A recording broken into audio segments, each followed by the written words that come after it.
In this video, let's compare two vital tools, a firewall and an intrusion detection system. Before we start comparing them, let's first understand what is a firewall and an intrusion detection system. Firstly, firewalls focus on access control.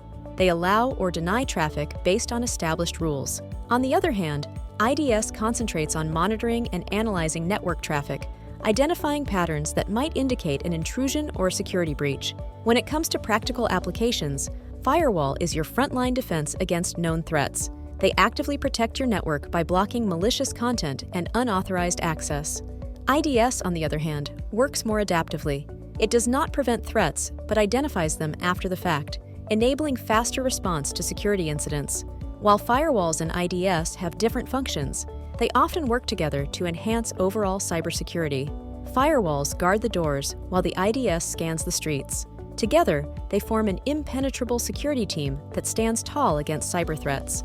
Understanding these differences and implementing both in your cybersecurity strategy can maintain a strong defense against cyber attacks.